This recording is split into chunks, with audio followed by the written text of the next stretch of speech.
Hello everybody and welcome back to the United Stand. On today's show, I think it's really important that we don't ignore this January transfer window. Whatever manager is in charge of Manchester United, it is glaringly obvious that we need a midfielder. It was obvious when Amorim was here, it was obvious last game, and we've got to go into the market. There might be a lot of noise going on right now about who's going to be interim manager, what's going to go on with Manchester United in the summer, a lot of manager talk, but we cannot take the focus off the transfer window as Manchester United, in order to get Champions League football, which is what everybody wants if you're a Manchester United fan, then we've got to go and get a midfielder, and I'm going to get into that in a second. I also want to talk a little bit about what midfielder that could be. I want to talk a little bit about the news coming out from Italy about Joshua Zirkzee and how he still wants to leave Manchester United no matter what. I also want to talk about some news coming out around the players and life under Ruben Amorim. Apparently a lot of the players were really disheartened when Ruben Amorim was sacked. I want to get into it. Their mentalities have been questioned. Also want to talk a little bit about last night, Darren Fletcher and everything that's going on at Manchester United, and of course the latest on Ole Gunnar Solskjaer, Michael Carrick and who might be interim manager, because I think a lot of people at this moment in time, it's so easy to just jump on any singular word when it comes to content creators or fans or anything. Everyone's fans at the end of the day right now. Well, on this channel who are talking about Manchester United. There's pundits that aren't Manchester United fans talking about Manchester United, but there's a lot of people talking about Manchester United right now, and there's a lot of information out there, and you can say one or two words and people will jump on that and maybe make it something it's not. So I want to make my stance clear on the interim manager situation and everything like that. But get into the comments, everyone. Make your opinion heard. This is a community and everyone's got different opinions, and that's the importance of football. As long as we get it across in a respectful way, I think it's really important to talk about it, because at the end of the day, look, we're in a really tough time right now with Manchester United. This is probably the toughest in my lifetime it's ever been as a Manchester United fan. And I know a lot of you guys are from different generations and have different experiences when it comes to Manchester United. But for me, this is the toughest it's ever been. And I think everybody deep down at heart just wants Manchester United to be winning football games, be back at the top. And everyone's got different outlooks on how that's going to happen, how we can make it happen. And everybody handles bad news or setbacks differently. My approach is try and look forward. Look, I just want Manchester United to be good again, and if I'm sitting in doom and gloom every single day, it's going to drag my mentality down. It's going to make me feel really kind of poor about the situation. And look, there's problems all over the football club. There's stuff that needs to be done. There's things that need to be said, but I just want Manchester United to be back at the top. I really do. And any sort of thing that we can talk about or anything that we can kind of get our teeth into to discuss how that can happen, I'm here for it. So get your comments in and let me know how you are feeling. So starting off, and I wanted to start on this because it's news-based, but it's also opinion-based as well. And it's that Manchester United needs a midfielder. And there's loads of news that I can bring in. We've got news, it is a news show. But Manchester United need a midfielder. I could bang on all day long how I thought there was positives in last game. I know a lot of people don't want to hear it, but I really do think there was. But something that was glaringly obvious is that we need a midfielder. Casemiro can only play one game a week. He really can. I mean, I don't think Casemiro tracked a single run yesterday. And, you know, we can talk about how unlucky it was that the Heaven own goal was a deflected cross, and it was really unlucky. But Casemiro still didn't track the runner, and our midfield still could have got cut through. It's really important that we invest in that area. Casemiro just looked like he was turning like a bus. And look, I rate Casemiro. What he's done in his career is absolutely fantastic. And I think if you can get 60 minutes a week out of him, he can do a job. But you can't be relying on him for 2 games a week. You just can't. I think Ugarte, to be fair to him, people might not want to hear this because once people have something in their head about someone, they don't want to hear any different. I think he's actually done all right for the last couple of games, and I thought he was the better out of the two yesterday. Wasn't much competition going up against Casemiro the way he played yesterday, but I think Casemiro was really poor, and I think Ugarte actually did pretty well. Ugarte looks like he's building his confidence up a little bit. But we need a midfielder, we need someone with energy, we need someone who can track runs. And look, as much as I'm desperate for Elliot Anderson, Manchester United have to get the Elliot Anderson deal done in the summer. No doubts about it. We need him. We need, the midfielders that go into that bracket of absolute elite quality midfielders that are going to be in our starting 11, that are going to improve us, that are going to push us up the table. If they're not available in January, you do something about it anyway, because what we can get in January, there's something out there. You're not telling me there's not something out there that can strengthen us and make us better for the rest of the season. You're going to bring an interim manager in. Don't make the same mistake twice. Give him a midfielder in which he can work with that can help get us through the season.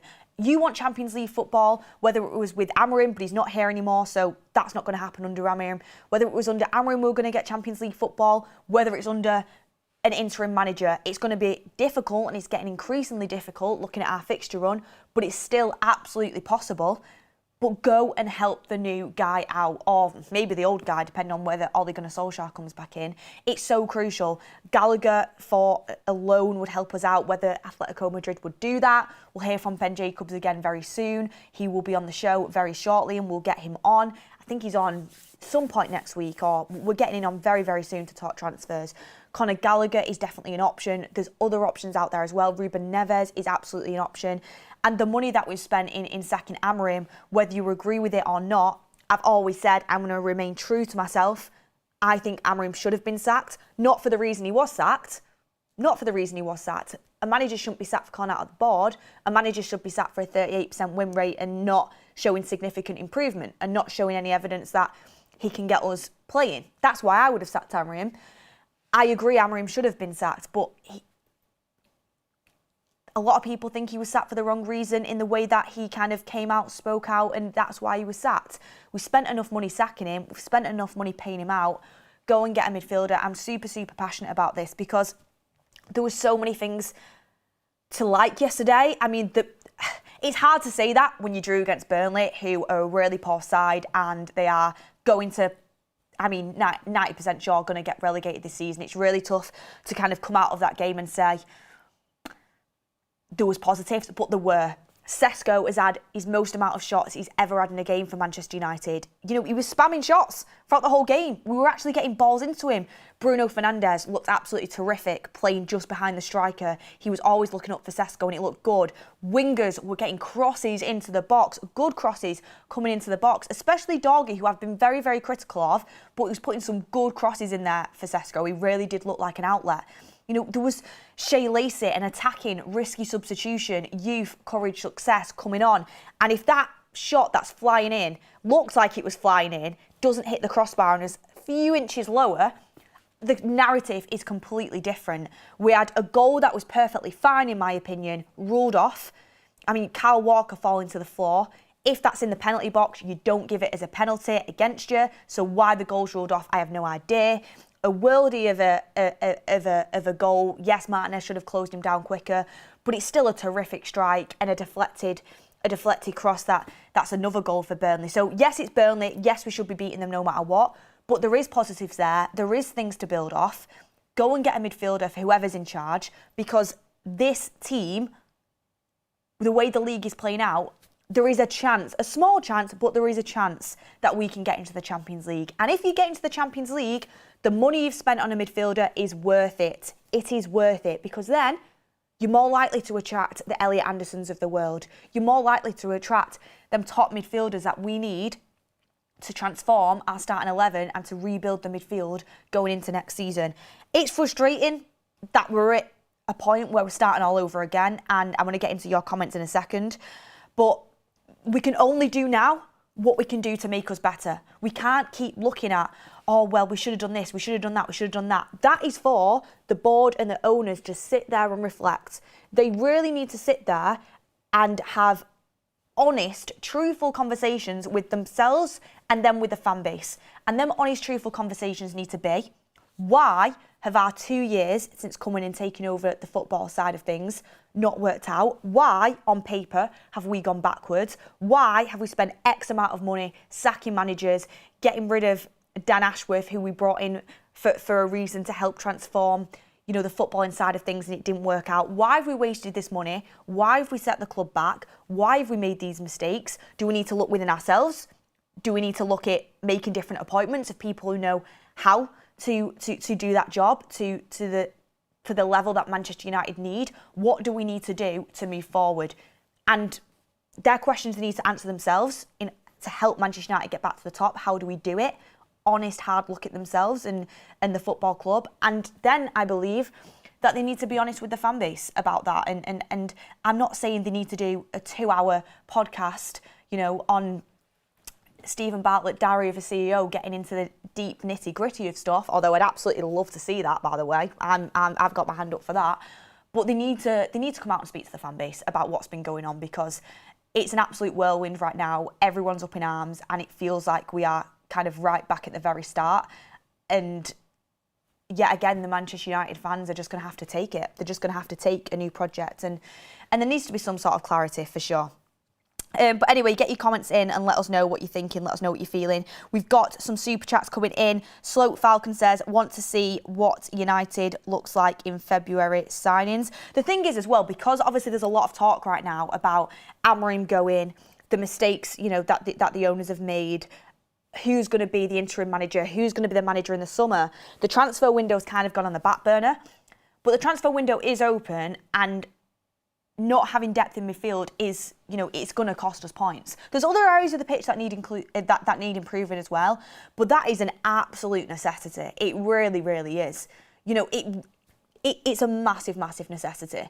It's like, you're going on a long road trip somewhere, and there's a slight crack in your windscreen, but also at the same time you've got a flat tyre.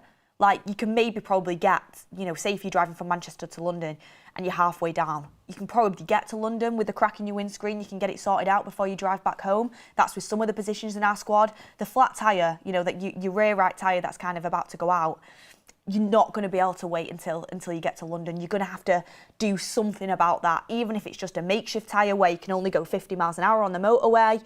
Whatever it is, you've got to get something in to kind of get you from A to B. And that's how I feel about what Manchester United needs to do in this transfer window when it comes to the midfield. I don't want to spend unnecessary money that we could use in the summer on a player that's not going to be here this time next year, or we don't want this time next year. But there are options. Gallagher would still be a decent squad player this time next year. Ruben Neves would still be a good player to have in your Manchester United squad this time next year. Like, there is options out there, and it's something that I don't think we can ignore, especially, when we're in this dogfight now for a really, really important thing to this football club, not just because of the status and the fact the fans want to see Champions League football, but the fact that that money, the ability to get higher sponsorship deals, that can be reinvested back into the football club and into the transfer budget as well. So it's important. It really, really is. Daniel Thompson says, hope you're well, Beth, in the United stand. The negativity you got in recent days is ridiculous. You're a credit to the community, and the United stand is all the team. Keep up the good work. Daniel, thank you very much. I really, really, really, really do appreciate that. I don't want to do a song and dance about it, but honestly, not sometimes, but the majority of times, I just let things go over my head and they don't get to me. But the last few days have been really, really tough. I'm going to be really, really honest. Like, the amount of toxicity that's out there right now, it's really hard. It really, really is hard because, behind a screen there's human beings, and all I'm doing, and it's world's smallest violin. There's so much, worse stuff out there right now, but all I'm doing is being myself. I'm a United fan that wants to see Manchester United back at the top no matter what. I've watched United ever since I was a kid. My family have taken me to the games ever since I was a kid. I've got a season ticket. I just want to see us winning games. And like everyone, I've got an opinion, and that's life. And you can agree with it, you can disagree with it, but there's a way of doing it. And thank you, Daniel. I really do appreciate that chat there. Mojo7717 says, when I look at how the Glazers and INEOS have run our club, I do conclude that common sense is very, very rare.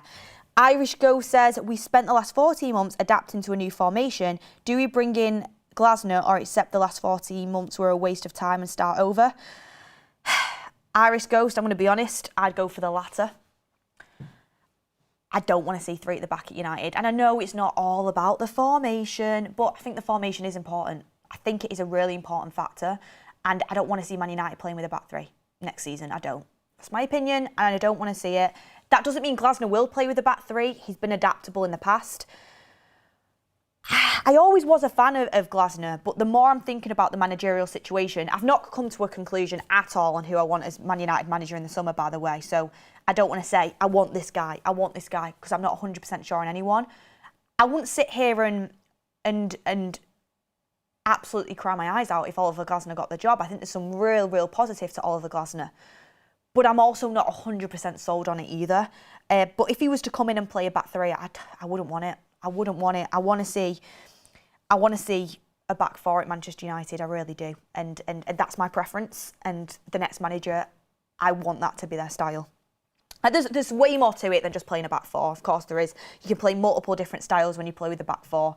And there's certain managers that play, you know, there's Sean Dyche at Burnley, 4-4-2. Come on, let's have it. And then there's, you know, other managers that play, you know, like 4-3-3, or like, you know, look at what Luis Enrique has done at PSG. There's different ends of the spectrum, absolute different ends of the spectrum when it comes to a back four, and you can't just kind of nail it down to just one specific, you know, formation or anything like that. But that's my preference really when it comes to the next manager.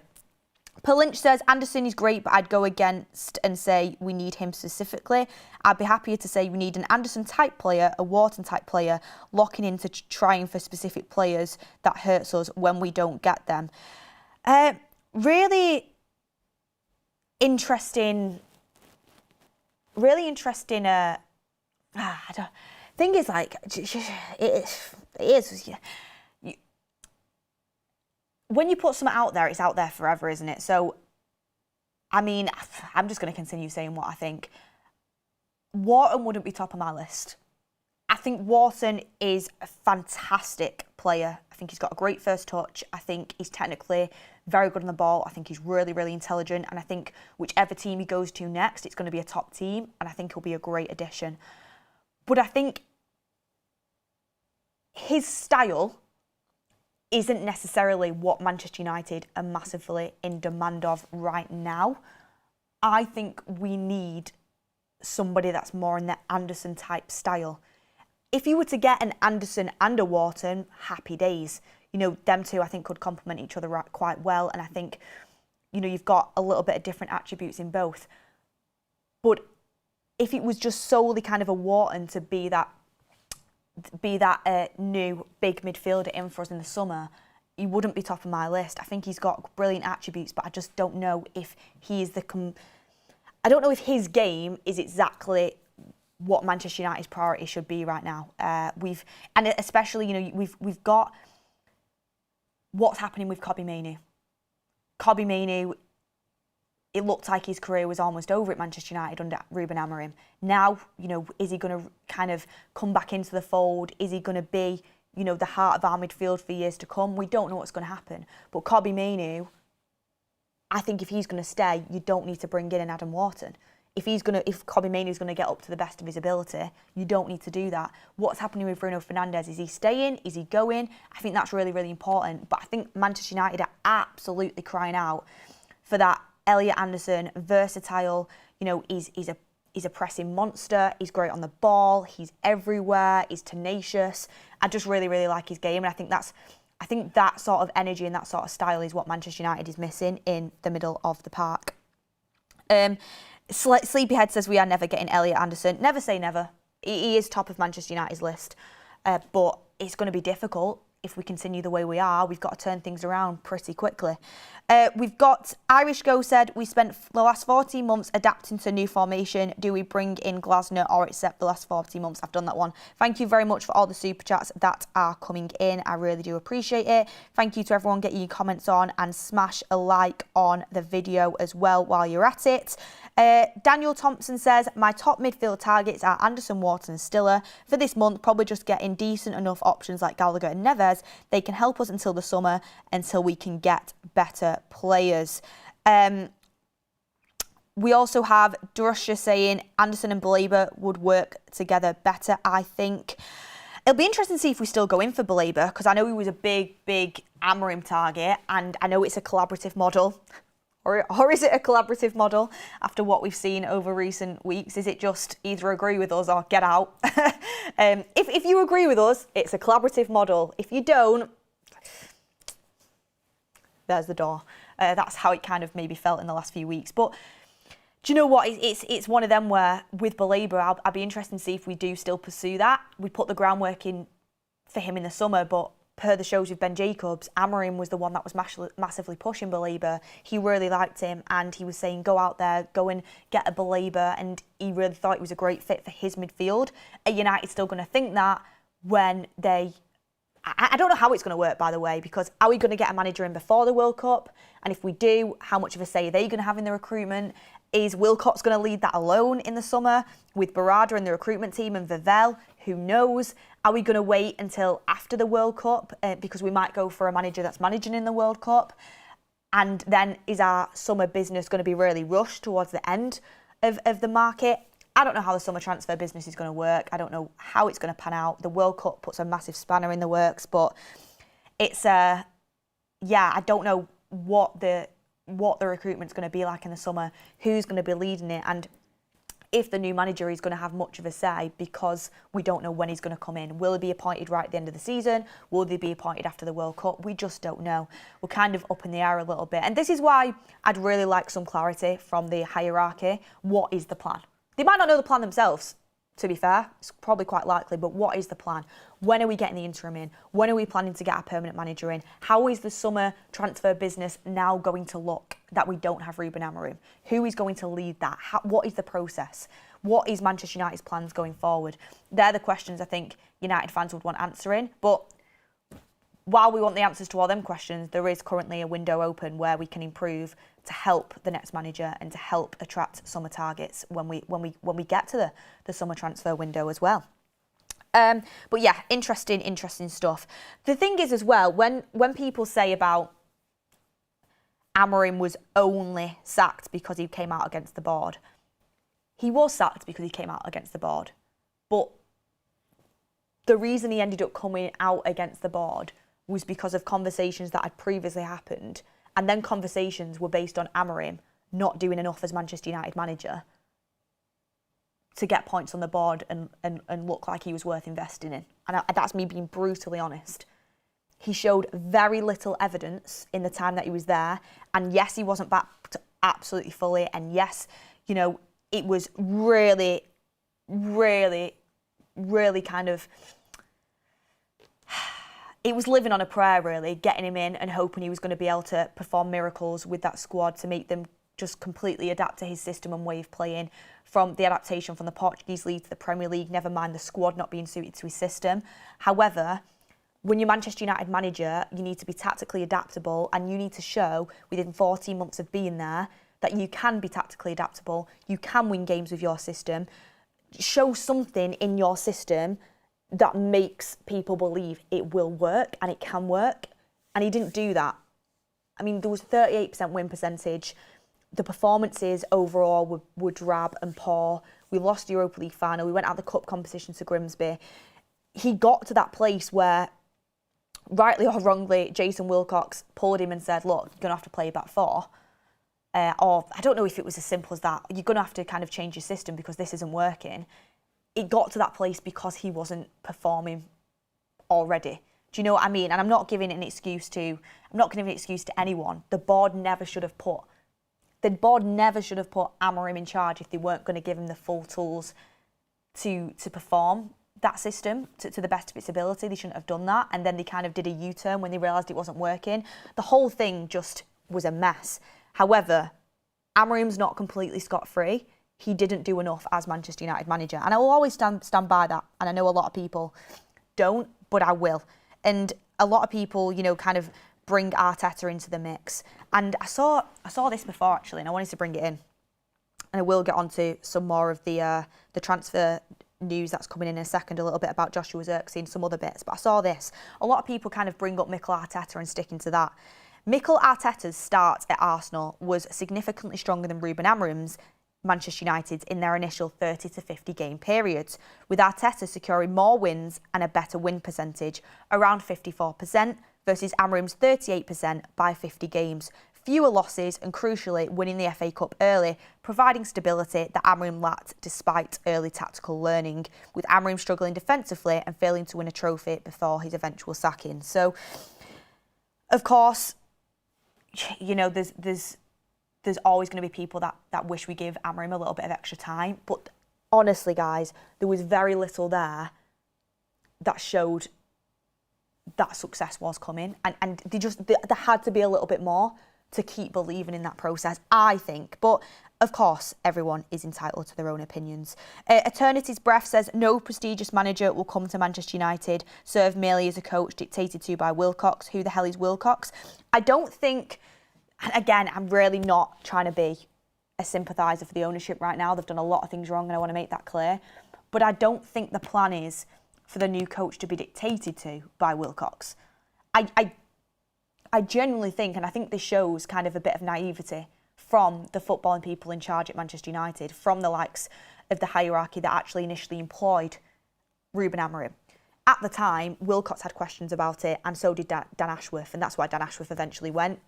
Wilcox got on board and apparently was Amorim's biggest supporter when he came in, depending on which report you believe. So I don't think it's that they want to get a manager in and have them dictated to by Wilcox. I think they want to bring a manager in and they want it to be a collaborative model. But with Ruben Amorim, they begun the collaborative model and they wanted to back him. You know, they got rid of Garnacho, and people will say, well, of course they did, it was pure profit. They stuck by him when it came to the Marcus Rashford thing. They stuck by him when it came to the Kobbie Mainoo thing. They were going to sell Kobbie Mainoo. People say, well, what do them three have in common? They can make Manchester United money because they're all pure profit, because they're academy graduates. So I can get that stance of things. But I think they did want to back Amorim. They did want to make it work. But it came to a point when I think it kicked into them. We're not going to have the money to fully invest in what he needs, and I don't think we should carry on with the back three. And it all kicked off. I don't think from the start Ruben Amorim come in, he was dictated to by Jason Wilcox. I think they wanted it to work, and that's why they stuck by him despite a lot of poor performances, a lot of poor results, Europa League final, etc., etc. But I think it got to a point where it finally clicked in to the hierarchy. This ain't going to work. We're not going to be able to give him the money he needs, and the results aren't where they need to be for us to give him the money he needs, even if we wanted to. We might have to change it. I'm going to ask him to, kind of resort to adapting to this squad to get us by, and then, kind of hopefully invest in the future and get things back on track. And Ruben Amorim, because he believes in his system and he was brought in for a reason, and I completely understand why he kind of stuck by his morals in what he believes. I don't think it was best for Manchester United, but I respect him for sticking by what he believes. He was like, no, I don't want to do that. And then there was a clash, etc., etc. So, every footballing club, I believe, should have an identity.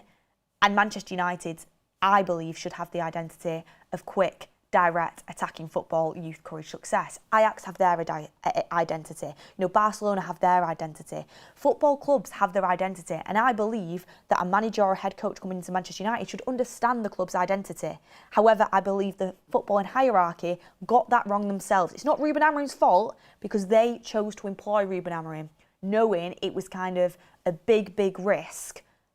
And it had to work, or else it was going to be heavily criticised and it was going to end in disaster. And that's what it did.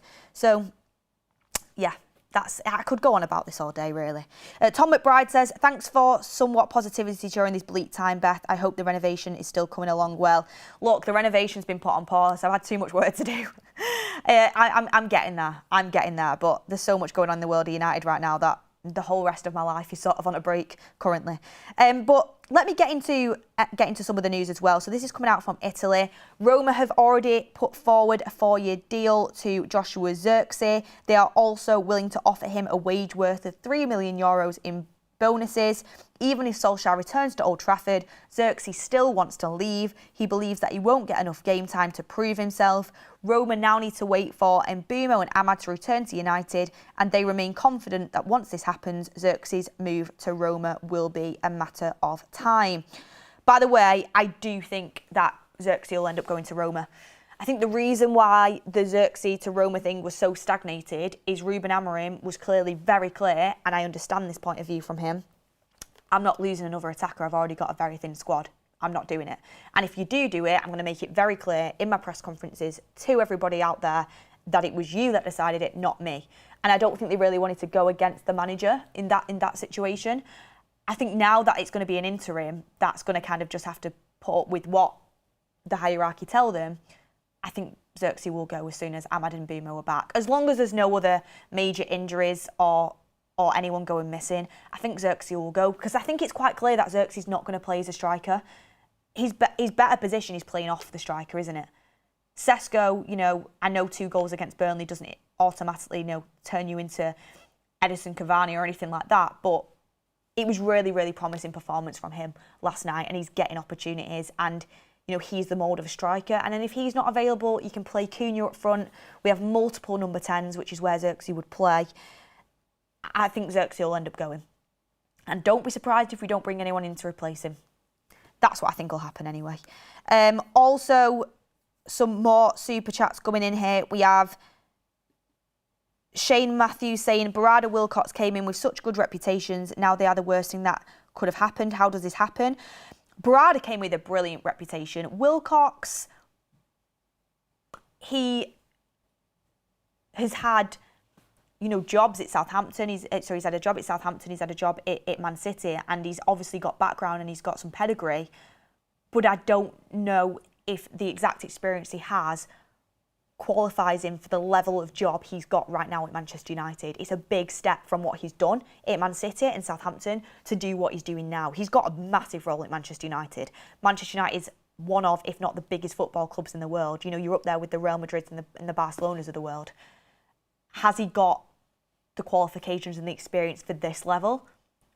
Based off the decisions that have been made since he's come in? No.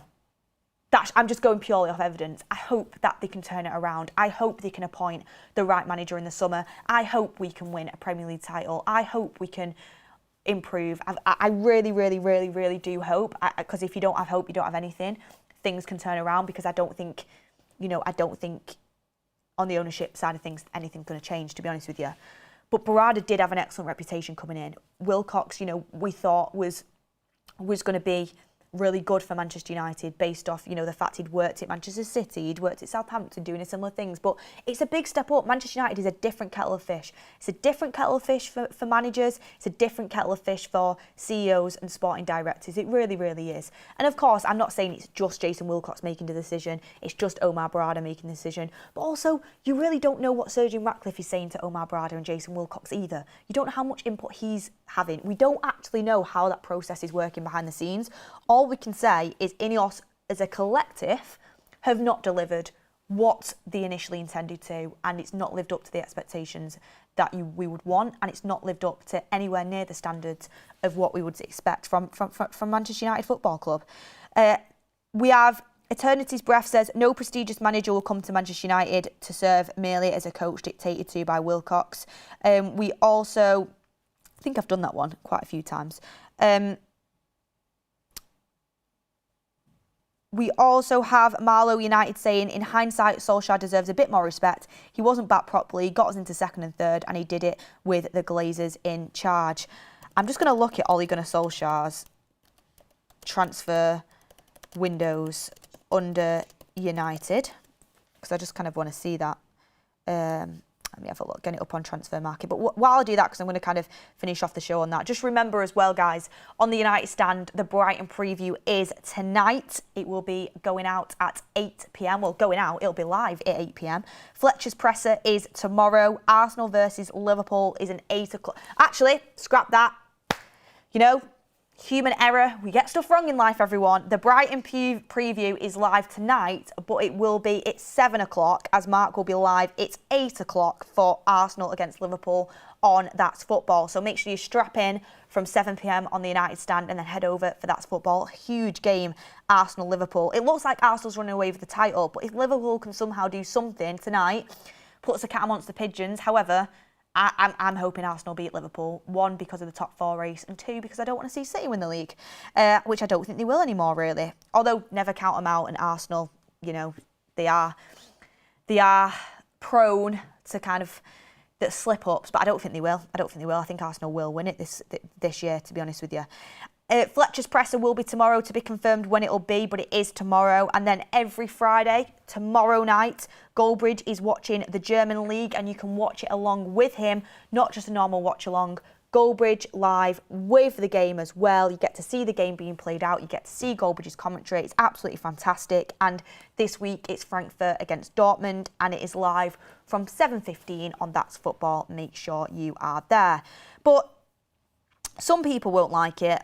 A little bit more positivity that I kind of wanted to bring in. And this is me looking ahead to the Brighton game. And Brighton can very much beat us on Sunday. They absolutely could. You know, they put in a good performance against Man City last night and they could beat us. I'd be gutted if they do. I'm absolutely like, we need this win. We have to go forward in the cup. It's a home game. The atmosphere is going to be brilliant. And if Fletcher has the same in-game management that he did yesterday against Brighton, we've got a better chance. We've got a better chance. We do. We are absolutely nowhere near where we need to be. But what I liked about Fletcher yesterday is he subbed on Heaven for Euro. He subbed on Bruno for... He subbed off Heaven for Euro. He subbed off Bruno for Mount. He subbed off Cunha for Zirkzee, Casemiro for Cobbett, Ugarte for Lacey. You know, one defender, one centre mid, one attacking midfielder, and two attackers in there. You know, that's intelligent in-game management. That's going to win a game. Under previous management like Ruben Amorim, how I think the game would have gone yesterday under Ruben Amorim is I think he would have, if Mainoo was available, he probably would have made that Mainoo substitution. But with about 7 minutes to go. With about 7 minutes to go, 5 minutes to go. I don't think Lacey would have seen the pitch. I think a half-fit Maguire would have come on to try and win us the game. And, you know, I wouldn't be surprised, and don't get me wrong, I do not want to go against youth in any way possible. I think it's disgusting when that happens this early in their careers, and I think Jack Fletcher's got a good career ahead of him, and I hope he does really, really well. But he probably would have subbed on the likes of a Jack Fletcher over the likes of a Shea Lacey. That's what we've seen in the past. And Jack Fletcher has got his own abilities. You know, when you're trying to kind of see out a win, I think his intelligence is pretty good. His positional awareness is decent, and we've not seen much from him yet. But Lacey, you can just see, he's explosive, he's direct, he's quick, you know, he's confident. When he stepped on the pitch on that 10-minute cameo, you can tell he's got it. You can tell there is a super exciting player in there. And he made that risky substitution to go and win us the game. It was 2-2. Burnley could have gone up the other end and scored, and Darren Fletcher's got on his interim record that Burnley beat you. And, you know, if it's a 2-2 draw and he shuts up shop, Darren Fletcher, you're unbeaten as Man United interim manager. You can have that. And I know he's thinking about the best interests of Man United, but he's not thinking about going unbeaten. He's not thinking about a draw will look way better than a loss. He's making attacking substitutions to go and win us a game of football, and he's bringing on an exciting player that's getting the United fans excited. And that's what I liked about it. Sesko, the most shots he's had in a game at United so far, because we actually were getting crosses into him. You know, you had Dorgu putting left-footed crosses in. He was allowed to get in a more attacking position because he had Luke Shaw behind him as a fullback. Bruno was actually closer to Sesko. Sesko was allowed to stretch the play, and it made some really good runs from Sesko with Bruno trying to put him in. Not all of them worked out, but that was the most shots we've had in the game. And I understand under Amorim the XG has been higher and our attacking output has been better. But I still thought it was a bit more of an enjoyable watch. So, again, I'm really, really, really not praising a 2-2 draw against Burnley. But I think, you know, on a different day, there's a lot of promising signs there, and I liked Fletcher's in-game management. Sharpie Pro sent a United Stand membership in. Sarah says, Beth, do you think INEOS can fix their past mistakes? How can we trust Wilcox/Berardi after all this? Do you think United can win the Prem under this ownership model? It's the only question that matters. Currently, if you ask me on a lie detector test, do you think United can win the Premier League with this ownership model? Based off what I've seen in the last 2 years, no. No. I mean, how can you? The stats is that we've gone backwards. Like, the evidence is that we've gone backwards. This is the worst we've seen Manchester United in a very long time. However, the hope of me being a United fan and knowing that this probably isn't going to change for quite a long time, I would like to think we can do something about it. You can do something about it. You can change the people you've got in certain positions if they're not performing. Look, if someone doesn't perform well at the job, it's really, really sad. You never want to see anyone get sacked, but that's life. You change them, you get someone better in who can do the job. So you can have a strategic review in-house of the people that are in post. You know, you can make different decisions, you can make better decisions, you can review your 2 years and you can make yourself better. I like to try and think positive and hope that things can change from inside the football club. But right now, no. And how can you trust Wilcox and Berardi? At the moment, the fan base can't. nail it down to just Wilcox and Barada. I would say INEOS as a whole, because like I said, you don't actually know who's making the decisions, who's making the calls inside Manchester United.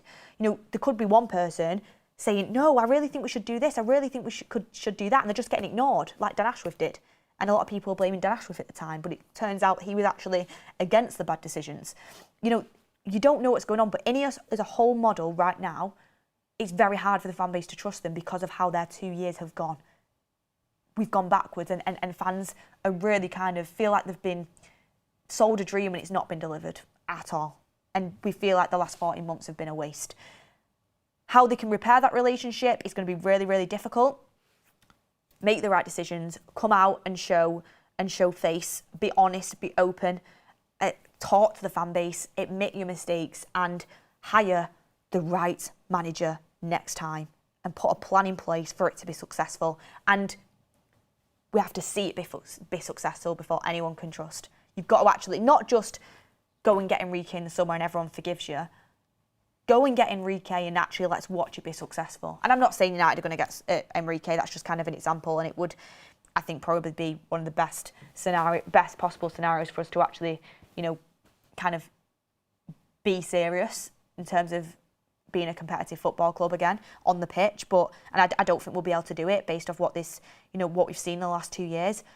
But that's the only way we can start rebuilding trust, is if in the future good decisions are made that start to repair the past mistakes that we've seen under the last 2 years. But it's going to be difficult. Vishnu says, main reason INEOS want Ollie is because of the willingness to sign potential players. That's what he said in his interviews about Haaland, Rice, etc., whom he asked for when they were young and cheap. Chelsea B. Well, hopefully they'll listen to him this time. Ollie for sporting director. Talent ID. He said before he's actually thought about going into that role. Rice, Caicedo, Camavinga. Camavinga was on there when he was at Rennes as well. Who else? Bellingham, Haaland, Grealish. I know Grealish had already popped off at Villa, but there was loads that Ollie wanted and didn't get. Sam Brock says, finished my 72-hour fast 5 minutes after kick-off last night. Was grumpy by then and the result didn't help. Not doing that again for a while. Health benefits will be worth it, Sam. Trust me. Health benefits will be worth it. I promise you that. But yeah, would have been nice for United to actually at least top it off with a win. Quinn Star says, I don't have hope with Glenios's owners. And we've got quite a few United Stand memberships in. Thank you very much for that, everyone. Just kind of to summarise, I don't know who will be the interim manager right now, but this is what I wanted to give clarity on before I ended the show. Because even Mark messaged me saying, you know, when you say the kind of you want Ollie as manager, people are going to be questioning that. And guys, I've not said I want Ole Gunnar Solskjaer to be the permanent manager of Manchester United. I have said I would be open to it from now until the end of the season. As an interim, Ole Gunnar Solskjaer as an interim and as a permanent manager are two very different things. If you said to me, do you think Ole Gunnar Solskjaer should get the permanent Manchester United job in the summer? I'd say no. As much as I love Ole and as much as I think, you know, there was definitely mistakes made by the ownership at the time when Ole was in charge, and I don't think it worked out for him as well as it could have done, I would not have Ole Gunnar Solskjaer back as Manchester United permanent manager. I wouldn't. From now until the end of the season, if we are going to have an interim, I would be open to Ole being an interim manager because his interim track record is absolutely fantastic. I mean, you talk about best in class. As an interim, Ole's interim record, I think he holds the record. It was fantastic. I mean, I know his fixtures were really, really good, but he can get results out of nothing, out of a squad that isn't probably going to get much help in January in terms of incomings, and he could potentially get us Champions League football. Just by doing what he's best at, which is getting the energy to be positive, you know, bringing everybody together and bringing the fan base together, and just getting results on the board. Not past his interim basis, just as an interim manager, is one of our better chances, I think. I'm not saying he'd do it. He might come in and be a car crash, but he'd be one of our better chances of being able to get Champions League. So Ole is an interim. I'd be open to it for that reason. He knows the club. I think he could get a tune out of these players and, you know, he kind of bring everyone together. But not as a permanent. But Carrick, I'd absolutely be open to Carrick. I think Carrick, when he did have that three game stint as an interim manager when Ole got sacked, I really liked how we played under Carrick. I think we were great. I think we set up perfectly. But also, Darren Fletcher, let's see what he's got against Brighton. Don't rule Darren Fletcher out of it. You need someone now as an interim who knows the club, who can steady the ship and try and get as best results on the board from now until the summer, and someone who's not going to be pressured into being the permanent manager. And I don't think, I mean, as much as you can question the hierarchy, I really don't think they would make Carrick, Ollie or Fletcher permanent manager come the summer. I think we're going to make a serious appointment, I'm hoping. Maybe I'm naive, but for an interim, we just need someone to come in who knows the club, steady the ship, and get points on the board from now until the end of the season. It's not ideal. It's not ideal, but that's where we're at. Like, we're not going to make a permanent appointment now. We're not. We're going to wait until the summer. So that's where I'm at with that one. And look, Ole Gunnar Solskjaer's purchased players at Manchester United: Harry Maguire, Jadon Sancho, Bruno Fernandes, Aaron Wan-Bissaka, Rafael Varane, Donny van der Beek, Amad Diallo, Daniel James, Cristiano Ronaldo, Alex Telles, Odion Ighalo, Facundo Pellistri, and then it goes on to the players he's got at different clubs. But yeah, so what do you make of that? His list. Out of that, I can pick out a few. That was Bruno Fernandes, obviously absolutely brilliant. We got Amad out of the Oli era. Cristiano Ronaldo should have worked out so differently. But the rest of them, no one really stands out. To be fair, from a longevity point of view, Maguire's had his moments, hasn't he? Like, Maguire's had his clutch moments, and he's come good in the last few years. And he was good in all his first year. But Varane was really important to that FA Cup win and that Carabao Cup win as well under Ten Hag. I'll never forget the Rafael Varane and Licha Martinez combination. But ultimately, when you're putting forward names like Rice, Bellingham, Camavinga, Haaland, and, you know, you're getting Ighalo, you're getting Van der Beek. I thought Van der Beek could have been... I mean, I think that was just the wrong move in his career. You know, you're getting players that just aren't at the level of what you wanted. It is frustrating, but that's happened to a lot of Manchester United managers, not just Ole Gunnar Solskjaer. It happened to Mourinho. I think it happened to Ten Hag in certain situations, and people won't like to admit it. It's happened to a lot of Manchester United managers over the years, so it's not just Ole. 21st Century Vampire says, your reaction at Amorim sacking did irk me, but I don't think the abuse towards you is necessary. We're all free to express our own opinions. United fans, United, keep smiling, Beth. Thank you very much. Thank you very much. Look, 21st Century, sometimes things Ricky will say, I'll be like, Ricky, what are you saying? What are you talking about? But I still respect him as a person. I still respect his footballing opinions. He's one of my best friends, Ricky. And I actually need to WhatsApp him about Bruno's performance last night, because I need to hear his thoughts on it. So, look, you can... And that's... It kind of... Again, world's smallest violin, but it upset me the most. Like, when it's on, like, X and stuff, like, you can expect it. That's just what toxicity on X and stuff like that. You know, when it happens on there, it just really... Most of the time, it does go over my head. Obviously, some things, you are human, it is going to hurt you. But when it was kind of in our own community, the United Stand community, it did really upset me, because I was like... Look, some things guys use super chat. I'm like, oh no, but, you know, good point. And it's our community. It's upsetting. I felt like, you know, this is our kind of safe space, and that's why it upset me a little bit. But it is what it is. And thank you, everyone, for getting your positive comments as well. In Ryan Hawley, welcome to the United Stand Members Club. But look, everyone, thank you very, very much for the show. I mean, I told myself I was only going to do a 30-minute show today, and it's ended up being 49 minutes. But that's a sign of a good show and good comments and a great community getting involved as well.